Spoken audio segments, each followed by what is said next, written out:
I'm at the Las Vegas Paiute's powwow, which is held every year at the Snow Mountain Reservation. And this year, the place is abuzz because the Paiutes might be going into the pot business. You have tribal leaders that are here. They want to sit down and see how we're doing it. We're happy and we're anxious, that we're the spearhead for it. Right. Because we've lost so much as far as lands, hunting rights, and all that. I think the cannabis venture is exactly what we needed. But we'll all see where it takes us.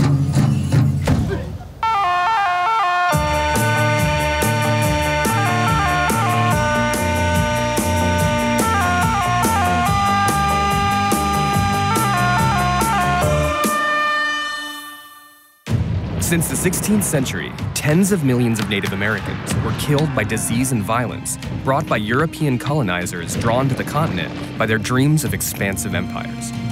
Those who survived were moved off their ancestral lands and onto pieces of infertile, unwanted terrain, known as reservations. Though casinos provided an economic boon for some nations, since the recession, many now fail to turn a profit. And Native Americans continue to be the poorest people in the country, with a poverty rate nearly double the national average. With little opportunity on the reservation, and members increasingly marrying outside the tribe, numbers are thinning, and some nations are now dying out. I'm driving through the desert of Nevada, where medical marijuana is legal, to meet the heads of the Paiute tribe, Benny So and Chris Spotted Eagle. They hope that building a massive pot grow and dispensary operation could save their culture from extinction.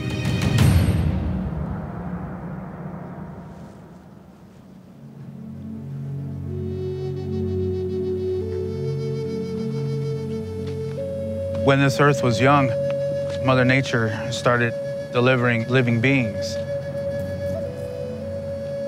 And one of the first was the ant. That's our ancient ancestor. When the earth started going through its transformations as it's done throughout its creation, this area started to fill up with water. And our ancestor ants went up to the highest peak, which is Snow Mountain.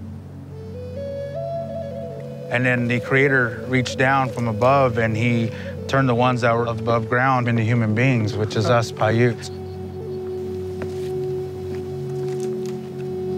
So what do these petroglyphs mean? This is like a map for us, but also tells the story of the peoples that came through here. You see the tracks going up, and then there's a bighorn sheep off to the right. Oh, yeah. The significance of that is this is a place here nearby where the bighorn sheep will water. So it lets folks know that there's good possibility of water here. So does knowing this sort of stuff keep you in touch or in tune with some of the traditions, exactly. Like your history? Yeah. A lot of it was lost, in between our grandmother's generation, because a lot of the kids were taken off of the reservation and put into boarding schools, and they were being kind of a cleansing of, oh, wow. You're not to speak your language, you're given another name, your hair is being cut. Anything that resembles your native life was pretty much erased and washed out. Our numbers are dwindling. We have 56 adult members. For us to keep going and stuff, we kind of have to do something, because if not, our culture here, it's just going to start getting lost.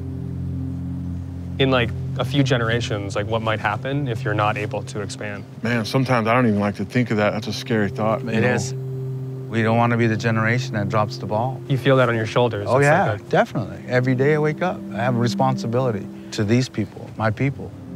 Our bloodline is still rolling, so that outweighs everything. Benny and Chris look after their dwindling tribe from the 10-acre Paiute colony just north of the Las Vegas Strip, where they lead the tribal council, the acting government of this 56-member sovereign nation. Most people, they're not aware that there's a tribe in the middle of Las Vegas. Who would, I guess? Right. Understand that or know that. And so you're effectively running a city. Yeah, exactly. Yep. It's a city within a city. Yeah. So, we have the trash man that comes pick up things. And then this here is our clinic. We have medical, dental, social services. Right. And this is sort of up against a main street, right? What's that street over here? Yes, this is the Las Vegas Paiute Smoke Shop. Pretty much everything that we're able to do, it's because of this smoke shop here. Come on out. This is our bread and butter. The main revenue generator right here. This is the engine. Right. This is our cigar humidor. Hey, Dale, how's it going? Oh, wow. You can smell it. Oh, man, it's lovely. It's lovely to come in here. That's a good cigar you picked up. You got to smoke this one, Kristen. Yeah, it's beautiful.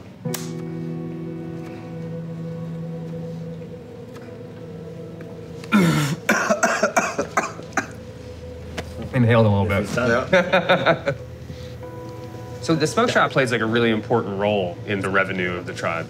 Would you offer like a percentage, like how much of the revenue of the tribe comes from smoke shop sales? Probably about a good 85%, maybe 90% of it comes from the smoke shop. Oh, wow. I was like thinking maybe 60%, 55%, but if it's 85%, that means the economic health of this tribe depends on the smoke shop. Yes. But it's just getting harder and harder to maintain that constant revenue flow with the tobacco sales. Oh, interesting. There's that whole stop smoking initiative. I'm not saying that's a bad thing, right? But that hurts our revenue flow. What happens if you don't try to take any other action? There's a good possibility that the tribe could go under. We have a potential for loss of jobs, even general maintenance to streets and homes and all this. Our ability to take care of our elders and all that, all of it will falter. Right. Our roles now as tribal leaders is to see if there's some way to better our situation. What are you looking into? Legislation has passed, you know, with the medical cannabis industry. Chris and I have met with a few companies and kind of vetting them out. You know, but we're still in the due diligence process of it. And it's such a brand new industry. If we are going to venture in and trailblaze this, that we want to make sure we're doing it right.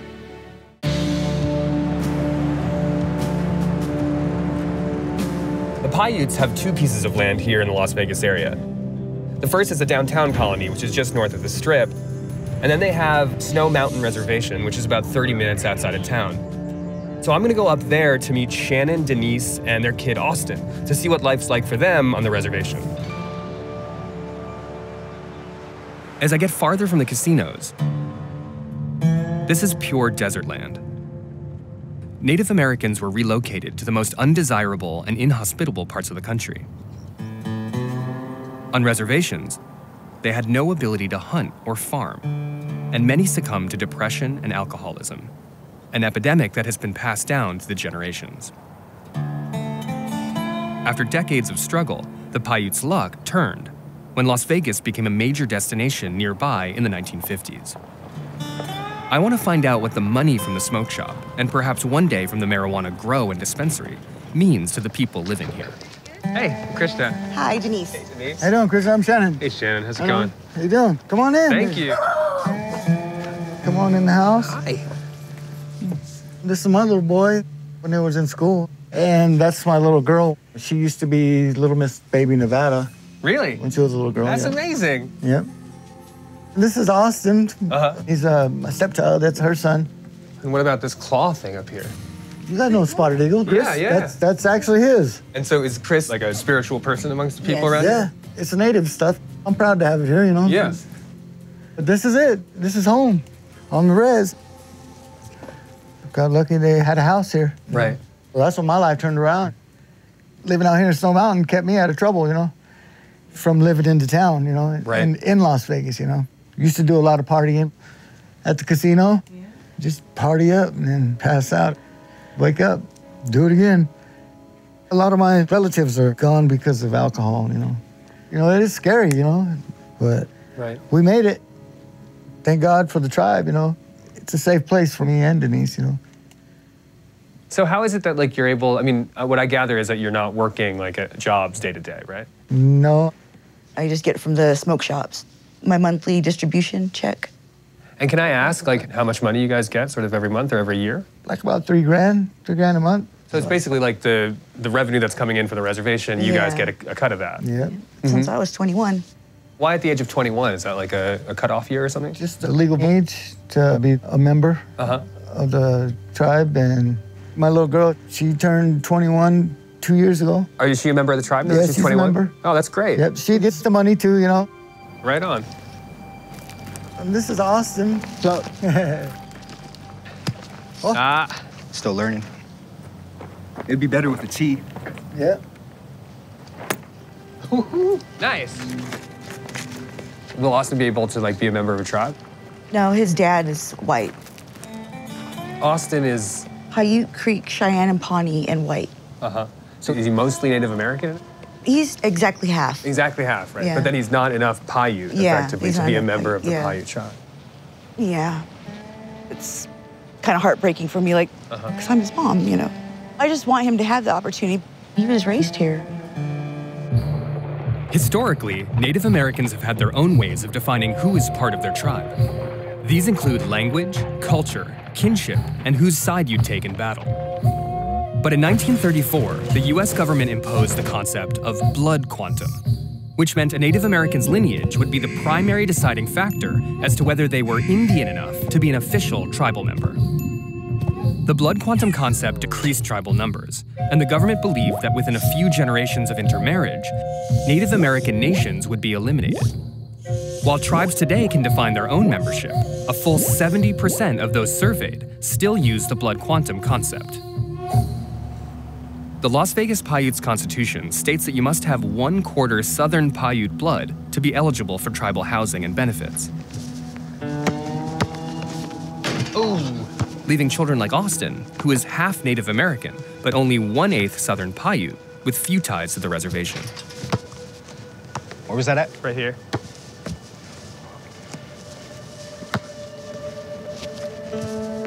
Yes. Here you go. So did you, when you moved in here like 6 years ago, did you have like people your age growing up here too? Yeah. Yeah? You guys still keep in touch? Are they still around? Everybody moved away. Nice. You're sort of almost done with school? I mean, like, what's next? I want to work at the dispensary. If they would hire me. What would it mean to you if you got that job? Probably would be looked at as a normal person.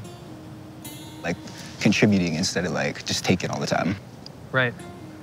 And contributing nothing here, right? Like, doing it, just kicking it on the res all day. If you didn't get a job at the reservation, what would happen then? I guess I'd pack my bags and leave.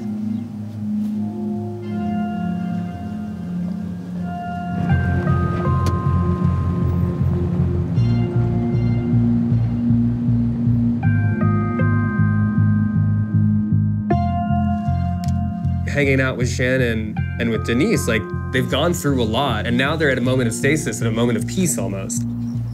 The money from the smoke shop and the benefits tribal members get may have put the brakes on generations of struggle. But Austin can't be part of the Paiutes. And that must be like a hard thing to know, to live on a reservation and feel Native American, but not be recognized as one. I'm curious what the marijuana deal might be, and whether it could really offer Austin a way to be part of the tribe. While the Paiute tribe is looking to marijuana as a potential profit driver, the history of Native American nations growing dope is fraught with failure. In 2015, the Pinoleville Pomo tribe of California planted a huge grow of over 300 plants on their reservation. But they were raided shortly after by local law enforcement. 3 other Native American grows in South Dakota, California, and Wisconsin also failed to help their respective tribes because they were each flouting local ordinances and then busted by police. Today, I'm joining the Paiute Tribal Council in New Mexico to meet with the company that they're potentially going to partner with to build the dispensary and to build the grow, Ultra Health. I'm curious what the founder, Duke Rodriguez, is offering and how he plans to avoid the crosshairs of law enforcement. How we doing, sir? Very good. I'm glad you could make it today. We've got a large grow here, 22,500 square foot grow. One of the real questions I think we want to answer for you is, how does this fit the Paiutes? That's good. Let's go see some weed. Follow me. Oh, wow. Get that face in. 1, 2, 3.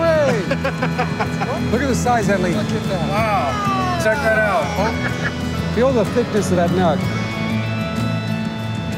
Man, these are gorgeous plants. This is an automated trimmer.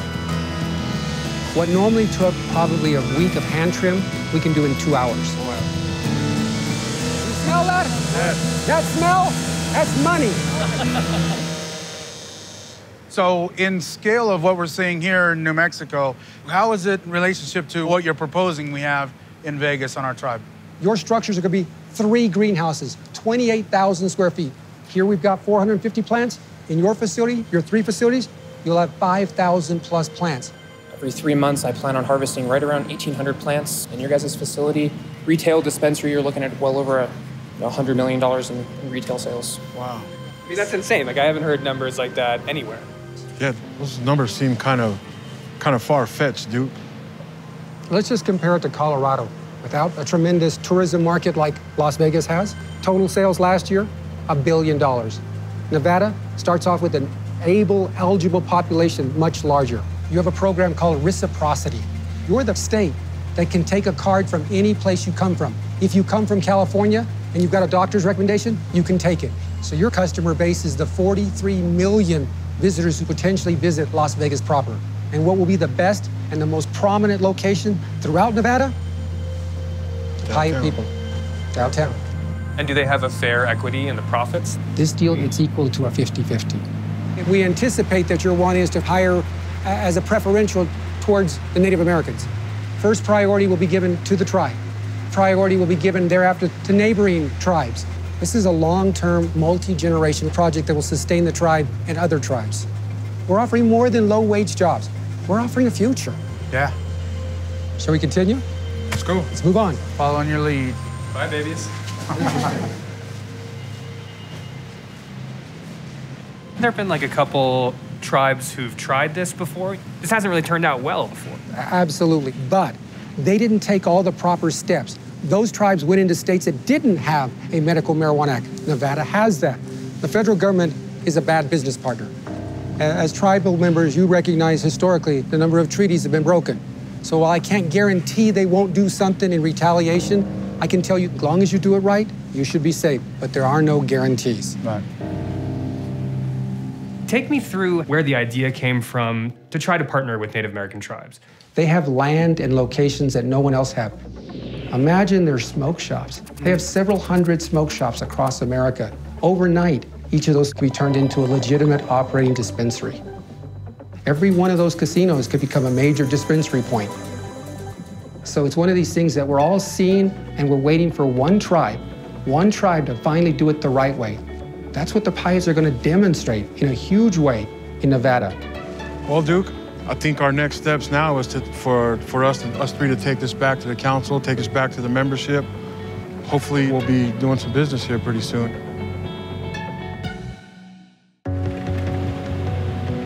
After lengthy and careful deliberation, the Paiute Tribal Council decided to partner with UltraHealth. As contractors break ground on the colony site where the dispensary will be built, Chris and Benny are taking me to the reservation to show me where the marijuana grow itself will be constructed. This is going to be the site. We're going to have about a 84,000 square foot grow facility. 84,000 square feet. 3 grow houses of 84,000. So it's going to be like boom, boom, boom. Yes, yeah. You know, we're blazing a trail. We want to be the model for other tribes that are looking into this. That's why it matters so much that this is done right. Yeah, because we want this to be, you know, something that's going to connect tribes together, you know, nation to nation. Some other tribes living in such poverty, you know, I feel for them. Now that this has come about, you know, I would like to go up and talk to them and say, hey, look, we'd love to get you guys started and keep that dollar red for a little while before it turns out into the community. Sure.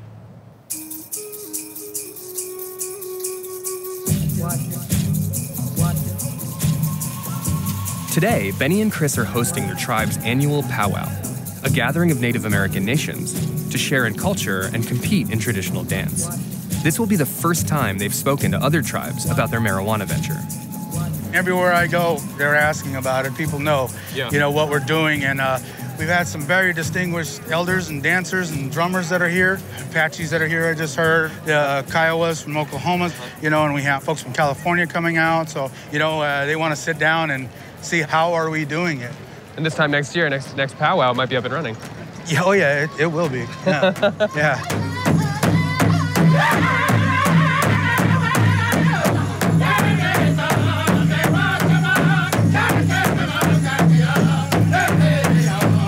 Hey, Betty, did you come out with your family? Is that his family? Yeah, help me put this up real quick. Sure. Just put it, in the first one.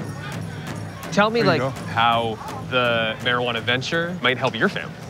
Well, look, you know, the kids, they participate in all the tribal things, you know, and it's just unfortunate that my kids aren't enrolled members. They're missing that little tiny sliver of Southern Paiute blood for my kids not to have that. You know, it sucks. The revenue that's generated by the cannabis business that we're entering, could potentially sway some minds of some council members, to talk about, enrollment. What are the arguments for people who want to keep the blood quantum at a quarter? Like, why does anyone want that to still be the case? The blood being washed out. We're a dying breed, I guess you would have to say. Yeah. So it's just they're worried about our culture, all the traditional things that we do might fall by the wayside. And what would it mean for you to know that your kids could become a full member of the tribe? Man, just to have them belong. Being a father of 4, soon to be a grandparent, to say they're members of the Las Vegas Paiute tribe, would be great, it'd be a huge thing. The Paiute Pod Venture is going forward. Ultra Health and the tribe, they're going to build a huge grow operation and maybe one of the biggest dispensaries in the world. And the preferential hiring that they've agreed to might mean that guys like Austin can walk into a job in an industry that's really taking off. It might be a way for him to become part of the tribe in a symbolic way, but then also in a very real way. Because the revenue that's expected to come in might convince the tribal council to open up the bloodline. So for guys like Benny, whose kids cannot be part of the tribe, something so important to him can happen. He can lead the tribe into the future. Success isn't guaranteed, and there's still the constant danger of police action looming. But if this works, it could be the starting point to an entire network of Native American reservations and tribes that have dispensaries and grow houses on them, which is a truly profound thing to think about because it might be the first time since Europeans settled this continent that they have a leg up on the competition. And this tiny little tribe, these 56 people, might represent a kind of future that we'd never think would be possible.